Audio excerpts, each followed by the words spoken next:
Gani? Wafike ili waangaliwe. Wewe umeona kitu gani kimekupendeza? Vingi tu vizuri, ila natafuta jengo la NHF sijaliona bado. La? NHF ndo nalitaka. Yapo mengi ya bima ya watoto. Unataka kuwakatia watoto bima? Nataka tu ni renew, nilishakata mwaka jana. Sawa.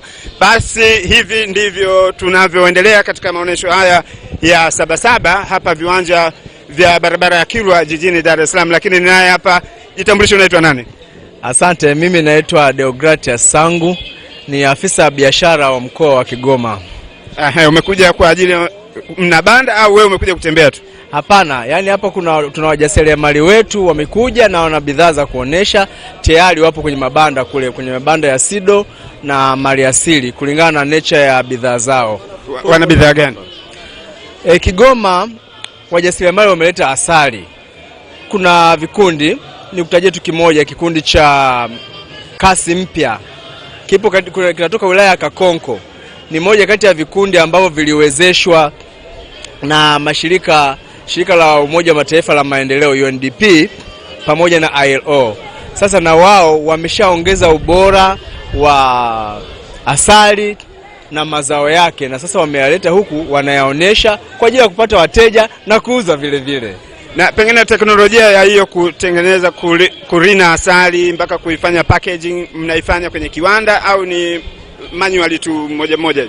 Wale wajasiriamali tayari sasa wana mashine, na mwanzoni walikuwa wanafanya kienyeji tuseme, lakini kwa sasa wameongeza baada ya kupata support kutoka UNDP na ILO, na naomba kwa nichukue nafasi hii kuyashukuru sana haya mashirika. Sasa hivi kwanza wana mizinga, tuanzie huko.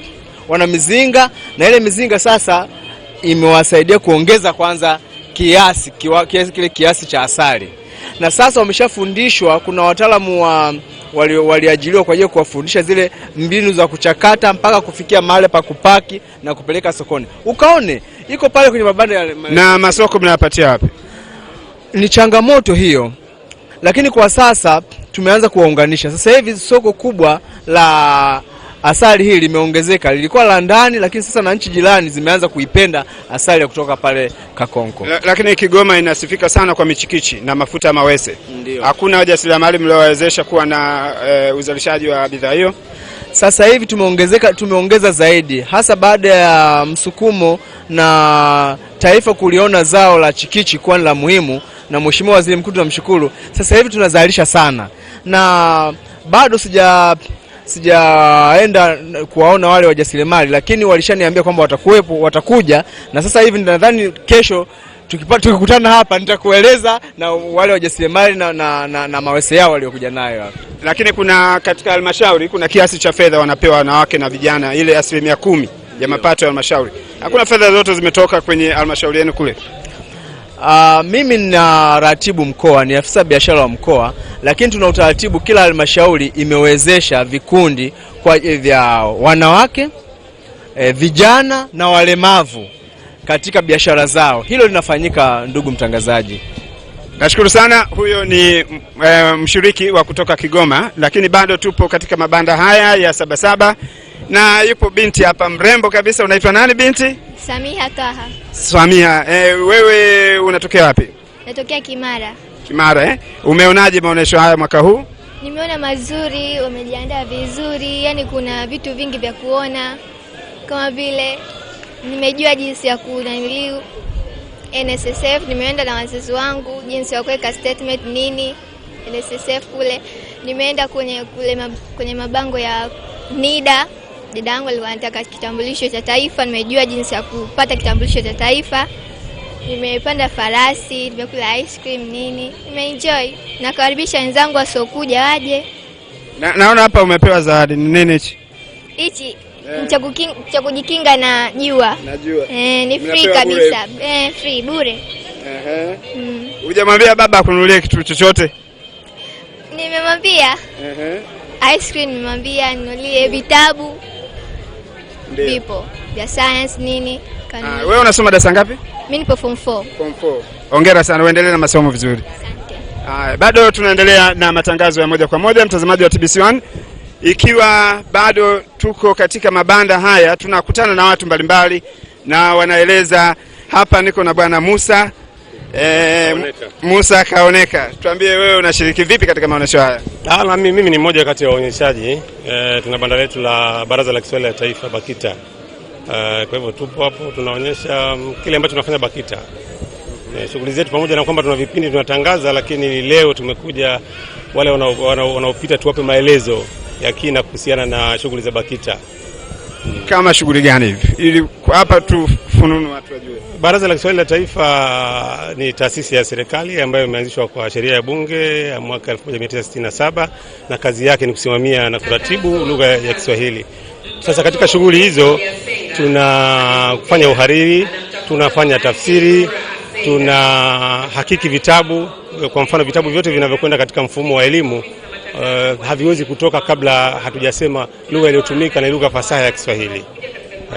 Na shughuli nyingine kushirikiana na wachapishaji wa vitabu.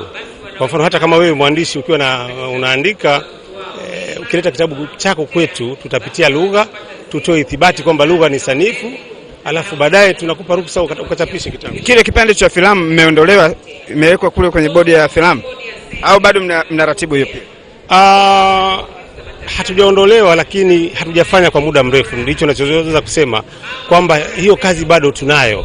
Au watengenezaji wa filamu wanapaswa kuleta ile miswada yao ili tuhakiki lugha, tuseme lugha ni sanifu ya Kiswahili. Alafu baadaye ndio wanaenda na mchakato mwingine ili waweze kutoa filamu. Sasa mchakato umedorora kwa sababu kulikuwa hamna sheria ambayo ilikuwa imewekwa. Ilikuwa ni matakwa tu ya kiongozi anayekuwa kule kwa Baraza la Sanaa akipenda kuambia watu wakaelewa, tukafanya nao kwa pamoja. Lakini nadhani wakati sasa iwe sheria, iwekwe sheria hasa kwamba filamu isitoke bila kuhakikiwa lugha, kwa sababu kuna lugha nyingine unaona kabisa kwamba kwa maadili yetu sio vitu vingine. Mswada huo unaweza kupitishwa katika wizara gani? Ya sheria na katiba au sanaa? Na maana tunazungumzia mswada wa kuwafanya watu wa filamu waweze kuipitia BAKITA. Sheria hasa ni mchakato kama ambavyo tunafanya mchakato wa kanuni za lugha ya Kiswahili, kwamba sheria ile ya mwaka 1967 ilikuwa haijatengenezewa kanuni. Zile kanuni leo bwana mtangazaji zitakwambia shughuli zako unazofanya lazima upate ithibati kwetu, ndio uweze. Kwa mfano kama unaweka kata matangazo barabarani, matangazo umeona mengi yanakosewa kwa sababu hakuna watu wanaohakiki lugha. Lakini sasa kanuni zile itakuwa unataka kuweka tangazo, tunahakiki lugha, tunasema lugha ni sanifu, baadaye ndio unaendelea na mchakato. Nashukuru sana bwana Musa. Asante. Na mtazamaji wa TBC1, bado wageni wanazidi kuendelea kuingia katika mabanda haya ya Sabasaba, na kama hivi punde ulivyoona ni gavana wa Benki Kuu amekiongozana na watu wa kutoka Benki Kuu wameingia kwenye banda lao ambalo liko maeneo haya ya jirani, na watu wanaendelea kumiminika katika viwanja hivi kwa wingi sana, na hasa matangazo. Tumia TBC uweze kujitangaza kupitia vipindi vyetu tunavyovirusha wakati huu wa Sabasaba. Hapa ninaye mmoja wa wazee ambao ameona atoke nyumbani aache shughuli zingine zote aje Sabasaba. Niambie mzee, unaitwa nani na wewe unatokea wapi? Mimi naitwa Omari Kasembe Simba. Natokea katika jiji la Dar es Salaam, natokea Yombo Vituka. Shughuli zangu nyingi ziko eneo la feri. Mimi niko feri kama mfanya biashara wa samaki pamoja na biashara nyingine zilizopo pale feri. Nilichojia hapa kikubwa baada ya kutazama maonyesho haya, lakini nilikuwa najaribu kulinganisha swala la biashara ya samaki, hasa nikilichukulia soko la kwangu lile soko la feri, soko la kimataifa. Hivi nimeshindwaje kuja kuweka maonyesho ya shughuli gani za samaki ambapo sisi tuna wataalamu wengi pale, vijana wanaweza kuelezea swala la samaki kuanzia uvuvi wake, anapatikanaje, anavuliwaje, lakini idara inayotakiwa kutuwezesha kutufikisha kulieleza soko la samaki feri na samaki wa Tanzania hakuna aliyetuwezesha. Lakini humu ndani kuna banda la Wizara ya Mifugo na Uvuvi. Ndio. Lakini sasa hao ndio nimekuja kuwatazama. Je, wanaendeshaje? Mbona hawataki kutushirikisha watu kama sisi ambao tupo pale feri? Tunaweza kuielezea vizuri zilivyo kuhusu swala la samaki. Kwa mfano pale feri, pana ile soko la feri. Ni soko la kimataifa. Lakini hebu liangalie wewe mwenyewe, soko la kimataifa linakuaje? na lilivyo likuwaje na lilijengwa. Katika moja ya mabanda niliyopita nimeona kuna watu wa chakula cha samaki na kuna watu wa bidhaa zile za nyavu na za uvuvi zingine. Hii unaiongelea? Mimi hiyo silipingi hilo. Hizo biashara zinafanywa na watu ambao wako nje ya eneo la biashara ya samaki, ambao kama unavyosema, unaposema soko la kimataifa liko feri, inatakiwa upate watu wanetoka pale feri waelezee vizuri zaidi kuhusu swala la samaki. Mimi nataka kumueleza samaki anaelezwaje? Tuna aina ngapi ya samaki? Samaki wa Tanzania wana faida gani? Tuna samaki hapa ni grade 1. Hakuna samaki wanaoliwa grade 1 duniani, ni Tanzania tu. Kwa mfano nikitaka nikueleze samaki anaitwa prawns. Prawns wa Tanzania ni grade 1, duniani hakuna. Naweza kueleza hata sababu zake kwa nini anapata nafasi ya kuwa grade 1. Lakini hatupatiwi nafasi watu kama sisi. Tayari wapo watu wamechukuliwa wamewekwa huko, sijui sababu ya shule au vipi. Lakini sisi tunazungumza uhalisia. Mimi nimezaliwa Pwani, ninajua samaki wa A to Z. Nimezaliwa Kilwa, nimekulia Dar es Salaam hii, Lindi, Mtwara, bahari mzima naijua mpaka Mwanza. Lakini hatupatiwi nafasi sisi kujieleza au kupata nafasi kama hizi za maeneo maonyesho kama haya, tukawaeleza watu samaki wetu ana faida gani, hali ya upatikanaji wa samaki kwanza ikoje pale feri kwa sasa hivi? Sasa hivi hali ya samaki inakuja ni hali ya hewa. Najua hii tunaita weather hii. Kuna wakati samaki wanakuwa wengi, kuna wakati samaki wanakuwa dogo. Hii ni vitu vya kawaida. Samaki wanakuwa kwa season, sio kwamba anakwenda kuwa anazaliwa tu kila siku, hapana. Kwa hiyo kwa kipindi hiki hali ya hewa kidogo samaki sio wabaya sana, kwa sababu joto limepungua na samaki nao wanakimbia wakati mwingine joto lilikuwa jingi. Haya, nashukuru sana mzee mfugaji wa samaki. Tulikuwa tunazungumza naye hapa katika viwanja hivi vya Sabasaba. Amekuja maalum kabisa kwa ajili ya kuangalia sekta ya samaki, ya uvuvi wa samaki. Yeye anatokea soko la feri.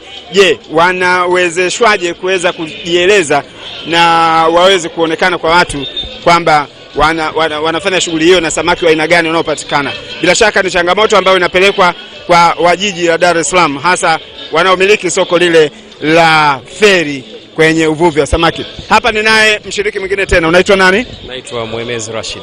Wewe unatokea wapi? Natokea Yombodovia. Nini kimekuleta humu kwenye maonesho haya?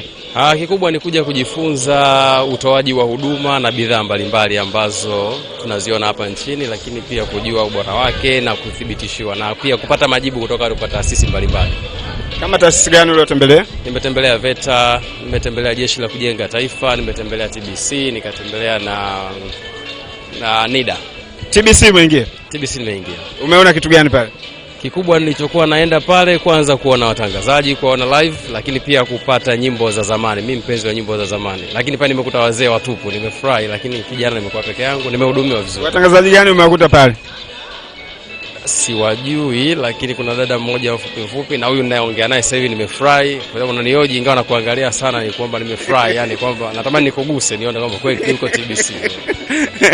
Kwa hiyo unawaambiaje watazamaji wengine ambao wako kwa nyumbani? Watazamaji waje, banda la TBC liko vizuri na maonyesho ya sasa hivi ni tofauti kama ya zamani yale ambayo tumezoea tu kuja TBC, lakini sasa hivi yako vizuri sana.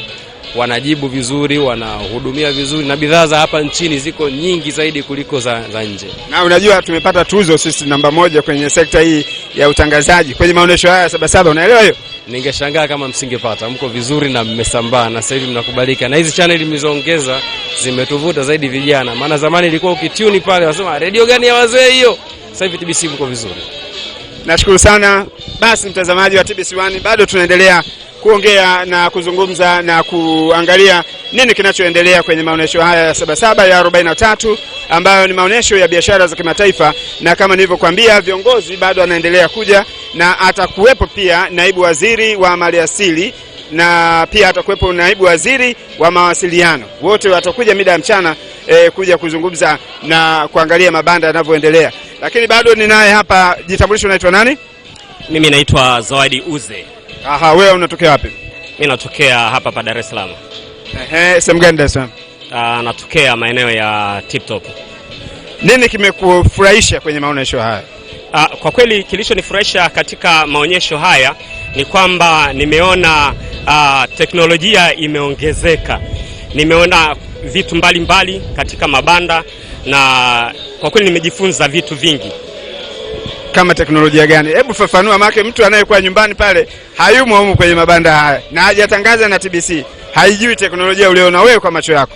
Kwa mfano katika banda la kilimo nimeona pembejeo mbalimbali ambazo kwa kweli zinamrahisishia mkulima katika swala zima la kilimo. Lakini pamoja na banda la VETA nimeona mashine tofauti ambazo kwa kweli mtu ambapo anapozitumia zitakuwa zinamrahisishia sana katika utendaji wake wa kazi. Kuna mashine pia za kutotorea vifaranga vya kuku, hujaangalia sehemu yote, mashine zile za kupanda na matrekta yale ya kulimia, hujaona vitu kama hivyo? Yani kwa ujumla ni kwamba nimeona vitu vingi kiasi kwamba nikianza kusema kimoja baada ya kingine tutakesha. Kwa hiyo ndio maana nikataja vichache ambavyo nimeviona, lakini ni vingi ambavyo nimeviona. Kauli mbiu ya maonesho haya ni usindikaji wa mazao ya kilimo kwa maendeleo endelevu ya viwanda. Unaielewaje kauli mbiu hiyo?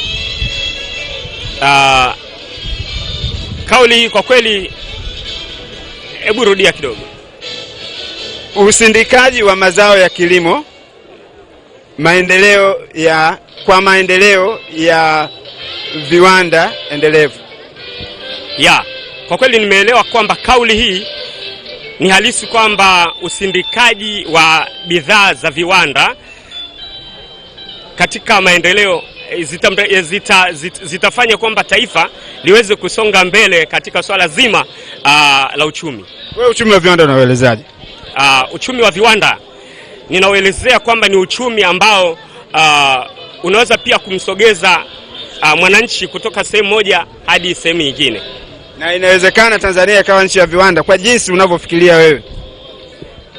Kwa kweli Tanzania inaweza ikawa ni nchi ya viwanda, kwa sababu hata nchi zingine ambazo zimekuwa ni nchi za viwanda zilifikia katika kunia, na hatimaye walivyonia na wakaamua walifikia katika viwango hivyo. Kwa hiyo uzalendo na uendelee kutumika, na hatimaye Tanzania itakuwa nchi ya viwanda. Wewe ufikiri kuanzisha kiwanda chako chochote? Mimi nafikiria kuanzisha kiwanda. Cha nini? Nategemea kuanzisha kiwanda nategemea kuanzisha kiwanda cha utengenezaji wa bidhaa za soya. Na umeshaanza kuangalia mtaji utapata wapi, vifaa vile na mashine zenyewe utapata wapi? Kwa kweli niko kwenye mchakato, lakini bado haujakaa sawa, lakini niko kwenye mchakato. Nashukuru sana. Huyo ni mmoja kati ya watazamaji au tuseme wale waliotembelea katika mabanda haya ya Sabasaba katika maonesho haya 43 ya biashara za kimataifa. Kama nilivyokuambia mtazamaji wa TBC1 ni kwamba watu wamekuwa wengi zaidi na kumekuwa na mwitikio mkubwa zaidi kwa mwaka huu, hasa kuanzia siku ya jana na leo, na ndio maana tunaongea tena na watu wengi ambao wanakuja kutembelea mabanda hayo. Kuna mtoto, kama nilivyokuambia, kila mtoto anayekuja katika mabanda haya Sabasaba anapenda kujichora. Wewe umejichora kitu gani hicho? Spider. Okay. Unamjua vizuri Spider huyo? Ni nani? Spiderman unamjua? Ndio nawe unataka uwe kama yeye Spiderman. Asante. Basi niko na mama yake hapa. Mama, ajitambulishe, unaitwa nani? Mimi naitwa Mashehe Abdalla Mbaruku. Ni mkazi hapa Dar es Salaam. Kilichokufurahisha kwenye maonesho haya ni kitu gani? Kilichonifurahisha katika maonyesho haya ya Sabasaba, kwanza nimefurahi. Nimeona yani kila kitu ambacho mtu anakihitaji uwezekano ukipata upo, manake vitu vyote viko hapa Sabasaba. Na bei zake ni za kawaida na ni za nafuu, na hata mapokezi yake ni mazuri. Kwa hiyo kila upande unaoenda ambao wanahusika na chochote ambacho kilichokuleta kama uhitaji wako, huwa unahudumiwa vizuri. Ila sasa hivi watu wanalalamika hawana hela. Hela zipo. Huyo ni mmoja wa watu waliokuja kujionea mambo mbalimbali kwenye maonesho haya ya Sabasaba ya 43, maonesho ya kibiashara ya kimataifa, na anakuambia pesa ipo. Wale wanaolalamika kwamba pesa hamna, mama anakuambia pesa zipo, na ndio maana watu wanakuja kwenye maonesho haya na kununua vitu vingi, na wengine wanafanya biashara kubwa zaidi za kununua mitambo, ambao baada ya hapa wanaenda kufanya uendelezaji wa usindikaji katika viwanda vyao. Kutoka hapa viwanja vya Sabasaba, barabara ya Kilwa jijini Dar es Salaam. Mimi ni Stanley Ganzel na kurejesha tena studio kwa vipindi vingine, na baadaye tutarujia tena kuangalia wageni gani wakubwa waliokuja kutembelea katika mabanda haya Sabasaba.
Umefanyaje? Mimi napiga tu bila kuangalia.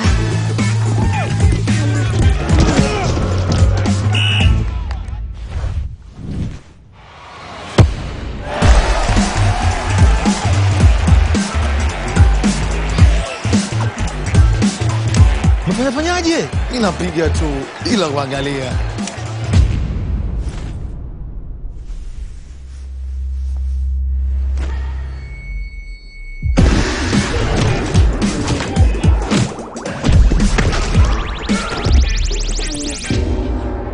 Umefanyaje? Mimi napiga tu bila kuangalia. Piga bila kuangalia mtandao, kwani Airtel inakupa uhuru wa kupiga mitandao yote kwa shilingi 1 tu kwa sekunde. Bila masharti, bila kujiunga. Hiki ni kishindo cha awamu ya 5. Hapa utashuhudia utekelezaji wa miradi mbalimbali nchini ndani ya miaka mitatu ya serikali ya awamu ya 5 katika kuwaletea maendeleo wananchi wake. Ni katika sekta zote zinazogusa maendeleo ya jamii. Mazingira ya elimu hapa shuleni ni mazuri kwa sisi. Tulipata tatizo kubwa sana la maji. Ilikuwa ni shida. Miaka mitatu chini ya Rais Dr. John Pombe Magufuli. Usikose kufuatilia kipindi hiki kila siku ya Jumatatu saa 1 kamili jioni, na marudio ni Alhamisi saa 2 kamili asubuhi, pamoja na Jumamosi saa 3:05 usiku. Hakika kuona ni kuamini. Hiki ni kishindo cha awamu ya 5.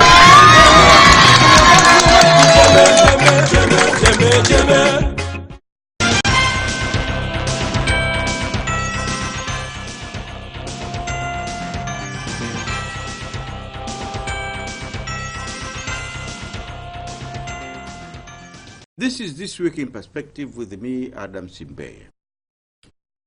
The dengue fever outbreak, which has been pronounced recently, has been referred to as a serious health concern, particularly in Dar es Salaam and a few other cities. The Ministry of Health announced that 4 people, that would be more people in Dar es Salaam and 1 in Roma and probably in Singida, died from the fever. The fever has definitely sent some shockwaves and more concern to the citizens in the country, to the extent that the government has now established or maybe reinforced a task force to fight the fever and other related diseases. The government said recently that the number of dengue parents rose from the latest is up to 8,000, and Dr. Subi here will elaborate on that in May. But the worst dengue, according to my research, outbreak was in 2014, when more than 400 patients in Dar es Salaam were diagnosed with the disease. Once it is known, there is no cure, that's the best of understanding.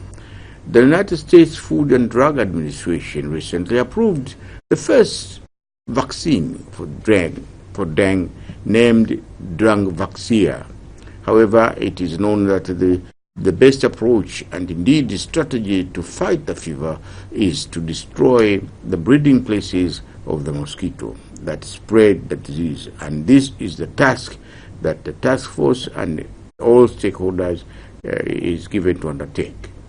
To discuss this now serious health problem with me today, I'm joined by 4 professional doctors, experienced, competent in this area. On my right is Dr. Fodi Chisongela, who is the Regional Malaria Control Coordinator for Dar es Salaam. Next is Dr. David Manyama, who is the district, actually, Malaria Control Coordinator from Kigamboni District. On my left, more or less a key person, is Dr. Leonard Subi, who is Director of Preventive Services in the Ministry of Health, all the way from Dodoma. Last but not least, Dr. Grace Saguti from WHO, but she's also a National Professional Officer for all these preventive diseases, and emergencies or whatever. So, ladies and gentlemen, welcome to the program. Thank you very much. Please do the best you can to enlighten the viewers about this disease. It may be as old as some of you know, but others don't. And particularly, what should be done to either control or prevent occurrences, and probably reduce the number from 8, as I just learned, to a manageable number. So welcome again. Now, we start very quickly with the first question, which I hope Dr. Subi will be able to respond and, expand, not necessarily respond directly to the same question. How serious is dengue fever in the country? Dr. Subi? Yeah, thank you very much for giving us this opportunity so that we share the situation of the outbreak of dengue since it came out in our country early January this year. So far, we have already registered 4,540 up to yesterday number of positive dengue. By yesterday, you mean on the 26th? On 26th, yes. Yeah, we registered 4,540 cases of dengue who are confirmed positive. However, if you count out the number of cases that who presented to the hospitals or to the health facilities with symptoms and signs, were about 8,044. So you can see more people came to the facilities, about half of them were positive for dengue. So you can see, and we have noticed there is a number from January up to May. And then from May, now the cases are going down very significantly. So if we check out that the Ministry of Health, through our Minister, Umi Mwalimu, and the Deputy Minister, we have been giving information to the public about the issue of the dengue, because it's our responsibility as a ministry to tell the community about any disease that come out of public health concern. So when we found this dengue, we announced, and after announcing, we found more cases coming out. But we are lucky now from May, when the peak went up, because in May we had more than 2,400 cases. So now, in this month of June, and now we are just ending, we are winding up, we have registered 1,079 cases. So you can see the trend is going down. So these trends show that as a government, we are on track to control the outbreak of this viral disease. So generally, when we are talking about dengue, we are talking of a virus disease. This is a virus disease. Initially, in our country, it's not a new disease. And also globally, it's not a new disease, because dengue has been coming up and going out. For example, we had an outbreak in 2010, but it also came out in subsequent other years, some few number of cases. But for this outbreak, we have seen that the number of cases came up a little bit higher compared to the previous outbreak.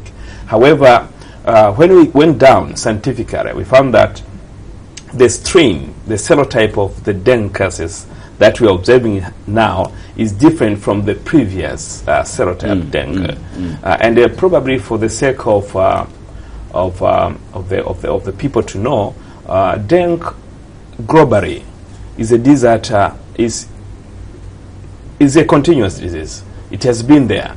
It is there.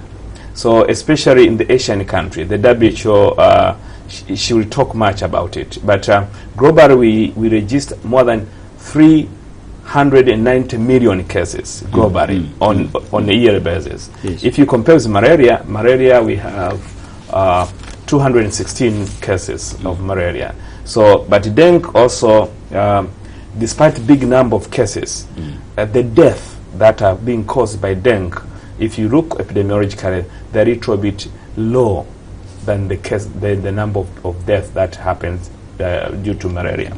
Because among the 390 million cases, death 4,000, 40,000 death globally. Very minimal, yeah. Globally.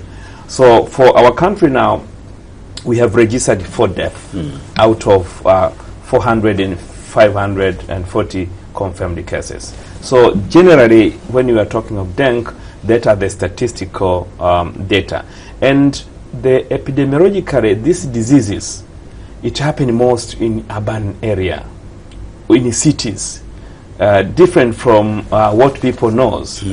So the cities, we found that probably these mosquitoes, the Aedes mosquito, the colored one with a lot of white and black. Waswahili call it mbusimba.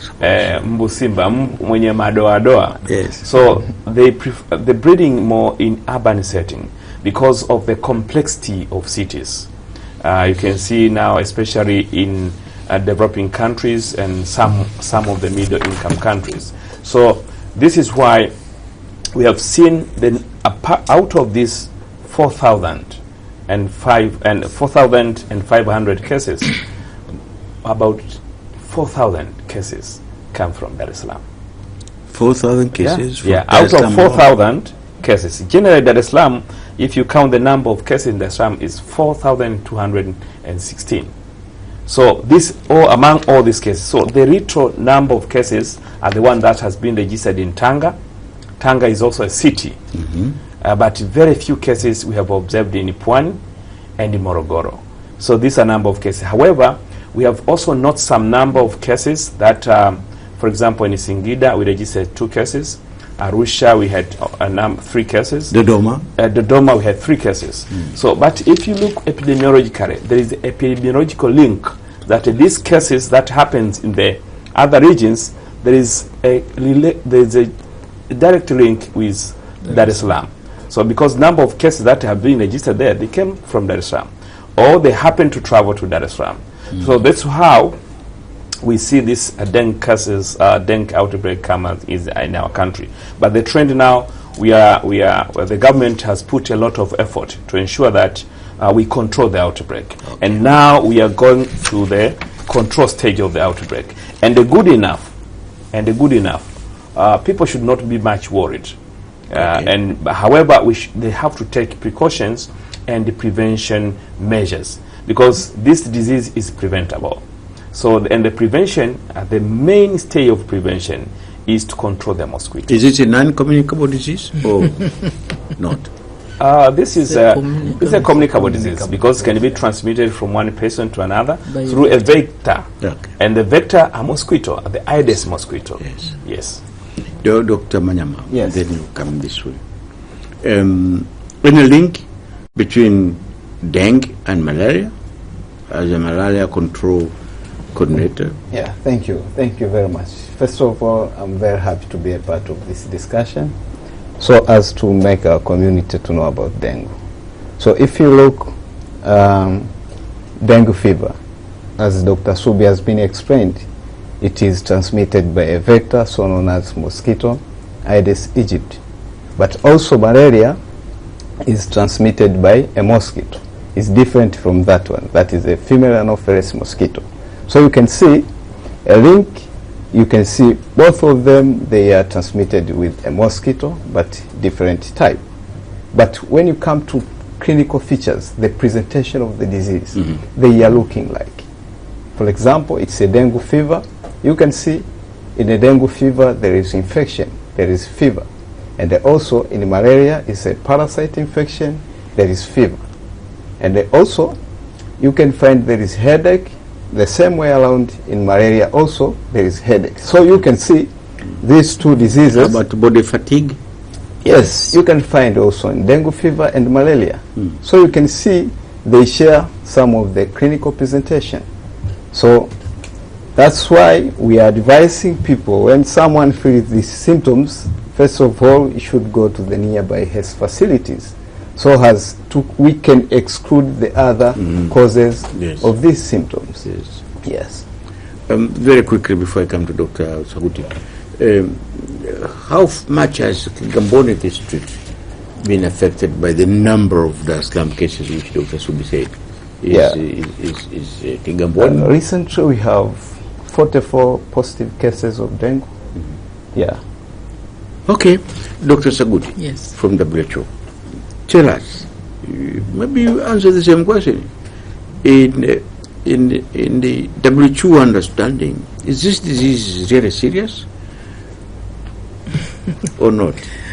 You cannot say that a disease is serious or not serious. It is serious because it's affecting people and interfering with their normal activities, and it's a public health concern.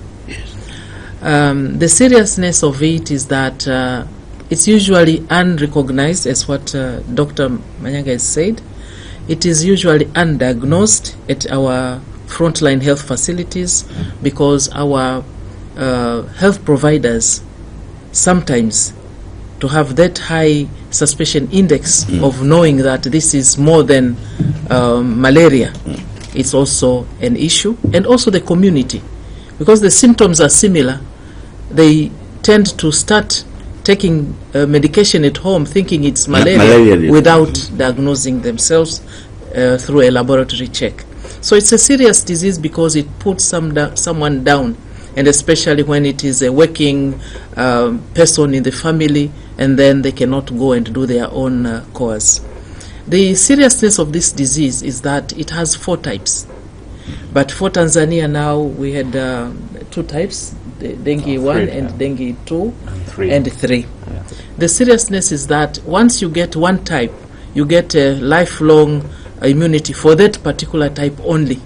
But a subsequent infection of the second type, which you didn't have an infection before, will cause a serious infection, a serious reaction to the body, because the body will react.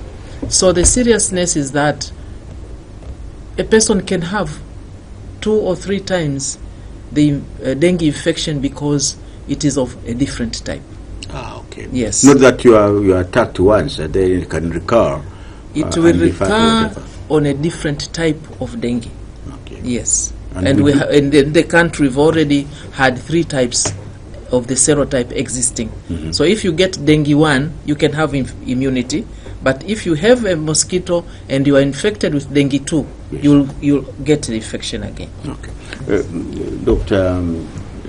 Ford Chisongela. I mean, with all these 3 types of dengue, 1, 2, 3, one gives you immunity, but the others, if you get it, you are in trouble. And the symptoms, as Dr. Wanyama said and Dr. Subi, more or less like malaria. Yeah. Now, how do you fight dengue in Dar es Salaam? Because Dr. Subi said Dar es Salaam is really hard hit. Yeah, that's very true. Thank you for the question. In Dar es Salaam, once we observe that there is a high frequency of the disease in March, the first thing which we did is to inform the high authority about the presence of the disease. Then we came with the measures of creating awareness to the community, as Dr. Subi said, that the community should know about the presence of the disease. And we were trying to educate them on how to prevent from contracting the disease, especially on environmental sanitation, which is the key issue. Because with the water containing bodies, those are the areas where the mosquito likes to breed. So we are asking the community to clear the tins and all kind of water-containing bodies. Also, we ask them to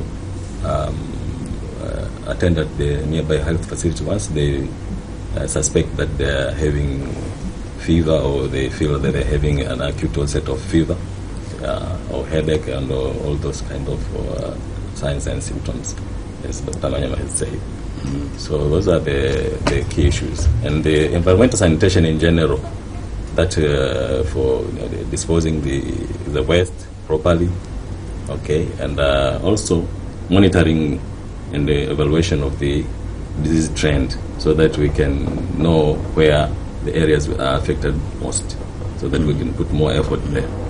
Yeah. Maybe I should add into the breeding sites. One could think maybe it's a big pond of water, but this mosquito can breed even in a small quantity of water in a soda top cup, which has been discarded. Yes, no, a small cup of soda which has been discarded.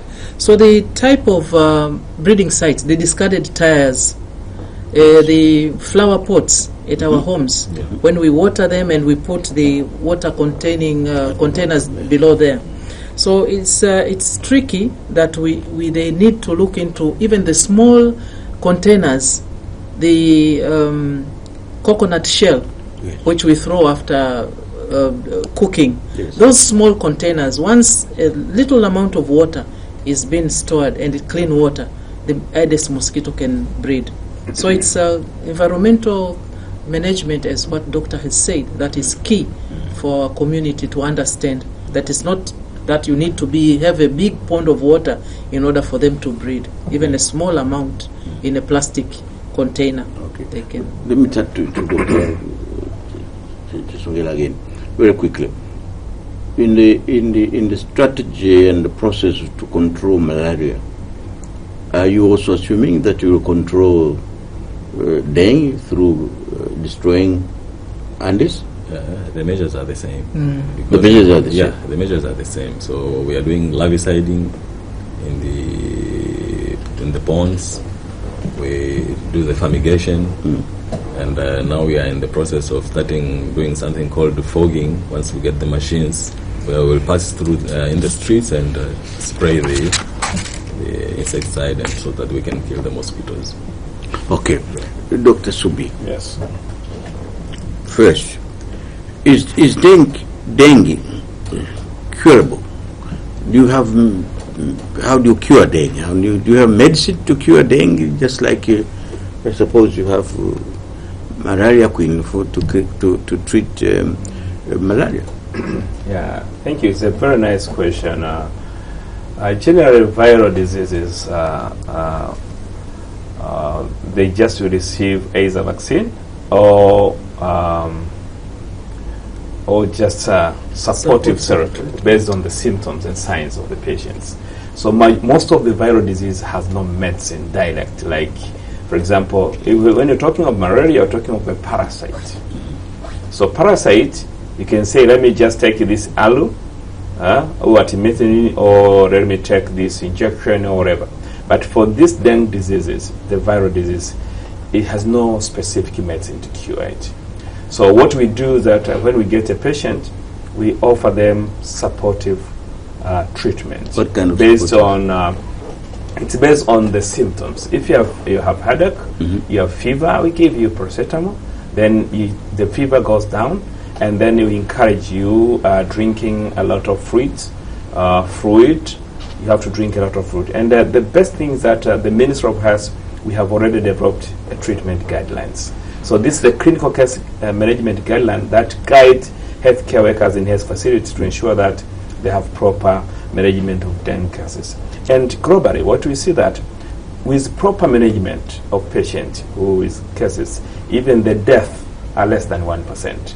So proper management of dengue cases, early detection of somebody's symptom and signs, better clinical care, then less chance of dying. So that's why we are now we are now emphasizing much the clinicians or the healthcare workers to adhere to the guideline that has been developed by the Ministry of Health. Is it everywhere in all the health facilities in the country? Yes, we have now developed the guidelines after this outbreak.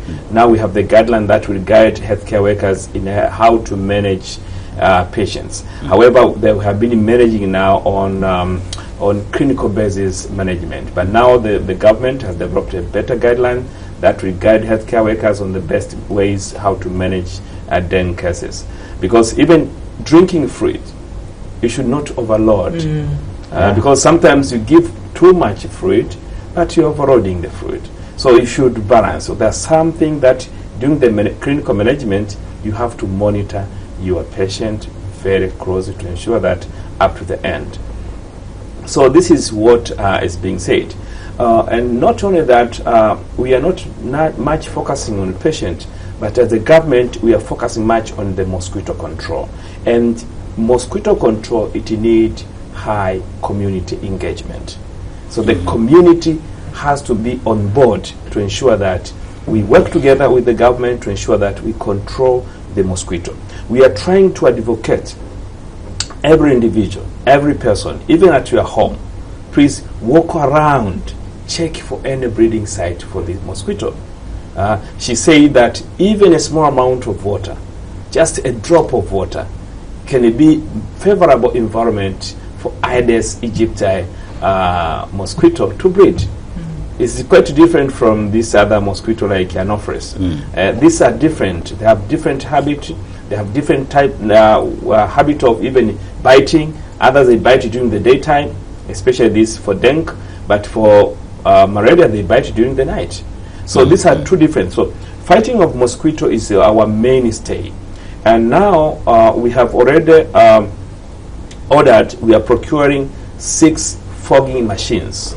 Can you explain what is a fogging machine? These are kind of machines that they can be just carried by a vehicle or a tractor, and then it is operated by a machine, and it just emits a lot of I can say, what should they be? Smoke-like. Smoke-like. Yeah. And this smoke-like, it attack and kill all the mosquito on the street. So this fogging, it targets the outdoor mosquito, the adult mosquito. But apart from the adult mosquito, at the ministry also, we have already procured 96,000 liters of bioraviciding. So these bioravicides, we have procured this one, and we have distributed to the local government authority. For example, Dar es Salaam, we gave them 11,400 liters of bioravicides, the BTI model, of which we are trying to kill the larva stage. So we attack the mosquito during the larva stage, but also if we miss you during the larva stage, now we are targeting to kill you during the adult phase.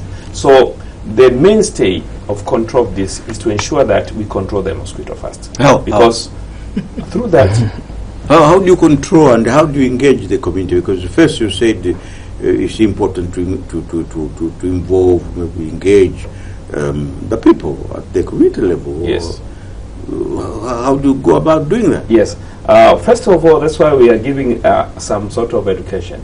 That every community leader should take a lead, should mobilize your community to ensure that they participate in environmental manipulation exercise to control the breeding sites for mosquito in the area. If you are the owner of a school, make sure that the students or the pupils, before they go to the class, then walk around, check for any breeding site of mosquito, of Aedes mosquito within your area. Can they identify what I mean? Can the student, the pupils identify the difference between the Aedes and the yes, and the issue is that they are being told. You can teach them, because that's why we say, look at this mosquito, the way it is. It is colorful, very different, shining mosquito. This is Aedes, but also the biting habit is quite different. But what we emphasize for them is to look for breeding sites. So if there is containers, dead areas, they should be cleaned out to ensure that we do not give favorable environment for breeding for mosquito. Look on this Dar es Salaam. For example, the vehicles in Dar es Salaam, we have plenty of vehicles. We have a lot of used tires. We have a lot of garage. You can see a lot of equipments for car maintenance are there. So even a small amount, as she said, small amount of water can give a favorable environment for breeding for mosquito. So that's why we are saying, if you are the owner of the garage, make sure that your fundis or your staff make sure that they clean the environment, they check for any possible breeding area for mosquito. If you have this coconut, left coconut shells, so make sure that you control them, you destroy those ones. The overall environmental cleanness is also a mainstay for the community engagement. So that's why we say the mainstay of control this is better engage the community. And somebody who is sick, we ensure that when you go to the health facility, you get the possible services. Of recent, the government has already declared that the services for dengue is being given under the custody of the government. It means it's free for you. So it's free only in public facilities. But what about the private facilities? Yeah, private facilities. We encourage people to use public facilities, but also you can also go to the private. So it's depends with your preference. So we cannot force somebody where to choose, but we look that those patients they can access, and we have procured enough test kits to test the community so far, because the government we ordered of recent we ordered more than 30,000 tests to ensure that they are available in public facilities and people they can access. So the economic status of somebody should not be a barrier for him or her to access medical services. And you heard about Honorable Minister for Health, Community Development, Gender, Ed and Children during the parliamentary session.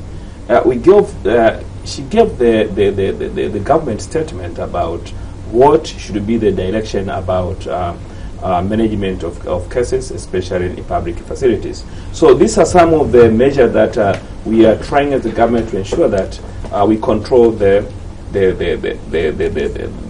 outbreak.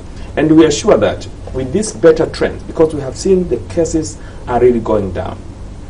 So we are sure that with a better intervention, a better engagement of the community, better education to the community, we are going to control the disease. But however, when we are destroying the mosquito, we are also destroying the virus. So we are hitting both. That's why we are emphasizing on the issue of environmental manipulation. If there is no breeding site for mosquito, then there's no mosquito. Okay. Yeah. Now, at the beginning, you said you have recorded so far, as of yesterday, almost 8,000 cases that present the facilities. Yes, that present the symptoms or whatever. Those with symptoms. Yes, but there are 4,000 positive cases. Positive. Tell us, have there been fatal cases, death, for example? Yes, we have not some death, about 4 deaths since the beginning of the outbreak, and the 3 deaths happened in Dar es Salaam. The 3 deaths happened in Dar es Salaam, and this death, some of course, we cannot say that 100% was dengue. However, there also some other problems. So, but getting infections, dengue, with other also problems, then you put somewhat at more risk. So that's why we emphasize much on a better and a proper management of dengue cases. And the government has the best way of referral system. So that's why we say if you have no capacity to manage the case at early stages, you can refer the patient to a well specialist care where they can check for full blood count. For example, some of the facilities like dispensaries, they may not have a full blood count machine. So you can refer to the district hospital or to the regional referral hospitals where they can be checked, and the clinicians then are well trained to check on the parameters within the blood system. How are you proceeding? But majority of cases that present, they do not need hospitalization. They can just be given health education, they can be checked out, because we find most of their parameters are normal. So we encourage them to ensure that within these 5 to 7 days, you is that the incubation period? Before yes. they present positive results, or yeah. How long does it take once attacked to present the positive? It may take almost within 2 to 7 days. And how long does it remain in your system? Within 7 days, you find the disease has gone. Yeah. How soon do you get better? Up to 12 days. There are some factors that you should look out. I wanted to come into I was actually going to ask you something. The point of that now the cases are declining, but we have seen the trends that these outbreaks tend to come after heavy rainfalls. Okay. So it might be also a coincidence that the water bodies and water containers are now dry, because we are now in a dry season. So it's important also to do a thorough, establishing a thorough surveillance system in order to continue monitoring dengue in the country.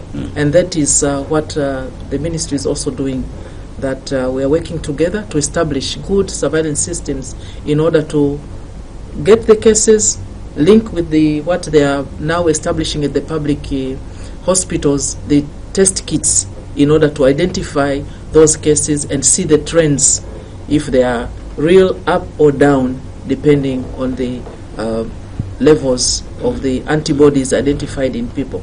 Because when the rainy season comes, then the breeding sites also increase. Yeah, so we should stop. We should pray to God to stop giving us rain. No. But how extensive is the spread of dengue in the country? Dr. Subi referred to Dar es Salaam, Tanga, and Dodoma, Pwani. But how far can it go? I'm sorry, I might declare interest. I come from Southern Highlands. Is it possible to? A number of factors. Temperature is also a factor. Yeah. That's why you find it mostly along the coast. In Tanga and Dar es Salaam, those are mainly affected. And most of the people up country, the cases which they've diagnosed, Dr. Subi has told you that there is an epidemiological link. When we say epidemiological link, meaning that they have traveled to Dar es Salaam, and they might have got the infection in Dar es Salaam. You know, some years back, in my home district in Bosi, people never heard about malaria. But suddenly, even with that cold, people are being attacked with malaria. So usually these are the people who come from Dar es Salaam. So where you also climate change. Climate change is the factor. Climate change, yes, because the temperature is rising. Yes. So that's a factor that can contribute to the transmission of malaria. Okay. Yes, rather than contact with endemic areas. Yes. Yeah. Do Dr. Ford Chisongole again? Do you think Tanzanians, same question, maybe Dr. Subi can respond, Tanzanians are sufficiently aware of dengue disease? I mean, it has been here for a long time and all these with all the statistics given. But generally, do you think citizens are aware of the dengue? Or they're just scared because one or the other, they've heard somebody has died of it, or maybe not, but have been attacked in bed for a long time? Do you think they are? What I can say generally, dengue in Tanzania is a new disease, so I don't think it's a lot of people who knows about are aware of dengue, but that's what we are trying to do, to educate the community about the presence of the disease, because we expect that it will be here for more time to come than it might be endemic, what we say that the whole year. So we have to educate the community about it. Maybe to add on that, we can say that it's not a real new disease in Tanzania, but the awareness now is becoming more, because people listen to radios, people watch televisions, people have the social media. The information is spreading very fast. So what is required, as Doctor has said, is more education, because these febrile illnesses, as you have mentioned before, that some of them are mistaken as malaria. Now, understanding that this is not malaria, it is dengue, that needs more health-seeking behaviors to go to the health facilities and test for dengue.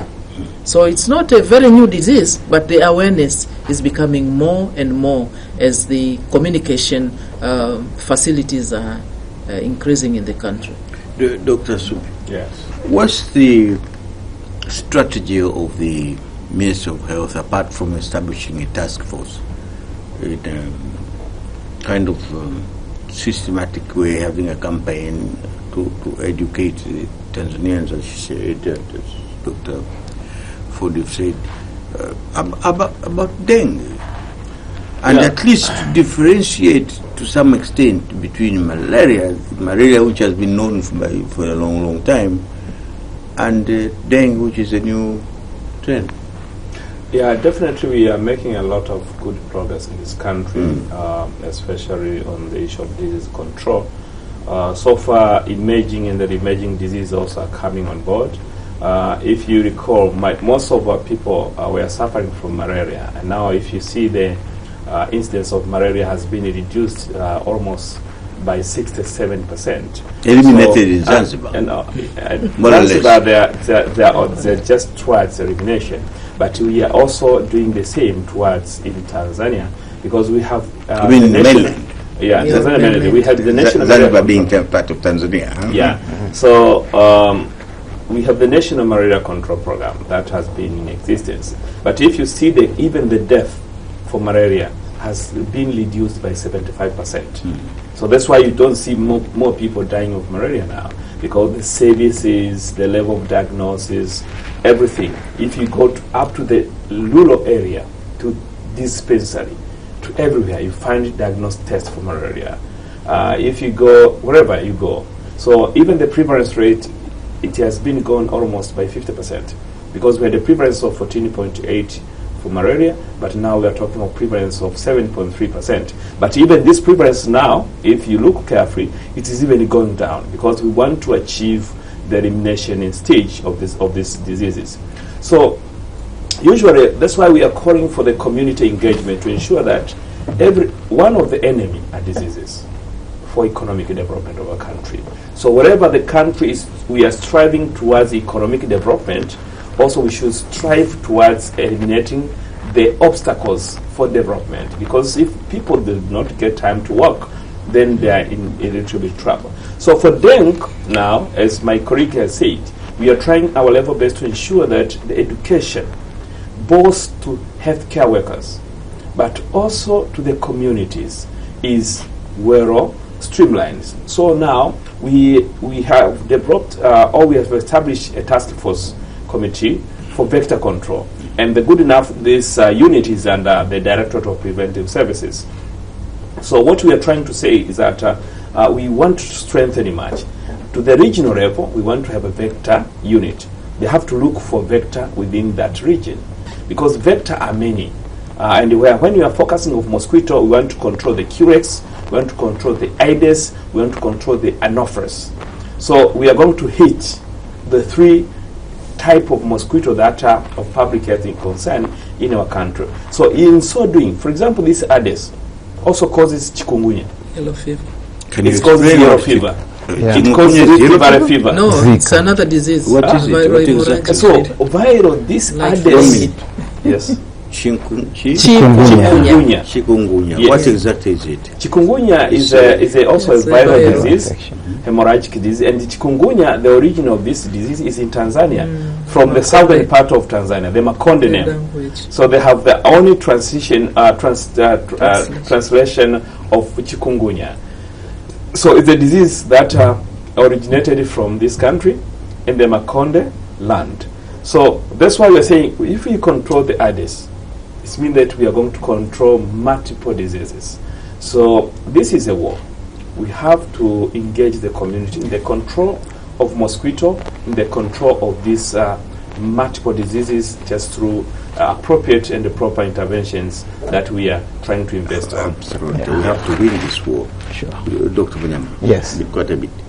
What can you say? Yeah, as it has been explained by my colleagues, this is a war. We should fight against the mosquito. And what are we supposed to do is to make sure that those breeding sites are destroyed. As those intervention has been done by the government, we can see the trend now is good.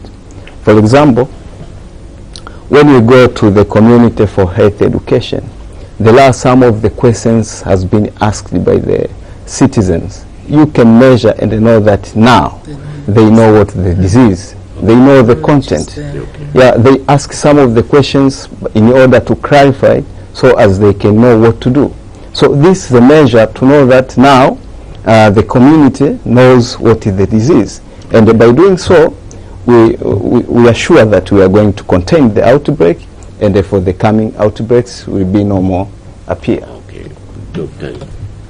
What is one of the challenges? What I can say that I urge these people, our people, not to relax. The trend is going down. When you say our people, you mean you in the health profession or the community? Our community members, they should not relax just because the trend is going down. They should keep on keeping their environment clean and wear clothes that can protect them from being bitten by mosquitoes. Because one of the challenges with the Aedes mosquito, that the eggs can stay in the soil, dry soil, for up to 1 year. Unaffected. The rain comes and goes, but it's still down there. When rain comes, then they'll hatch. Yeah. So they should not relax. Oh yes, they behave like Kambali, catfish. Dr. Saguti, what, any challenge, one or two? I know WHO is very much involved in this. Yes, we are involved, and we are working very close with the Ministry of Health. The only challenge is maybe prioritization of our activities in order to sustain the efforts we put during outbreaks. We need to sustain them in order to continue reducing these burdens to the community. Okay. Last but not least. Yeah, thank you very much. First of all, let me appreciate for this session. It's very informative. But we at the ministry are calling upon for the regional and the local government authorities to take on board on the control of these diseases, because they are within their communities. So at the ministry, we are trying to our level best to ensure that every individual is engaged. We thank WHO and other stakeholders who have been really doing something, and we thank also the Islam team. They are doing their level best, especially in spraying all the mosquito. We are lucky in Tanzania that we have a manufacturing industry for bioherbiciding.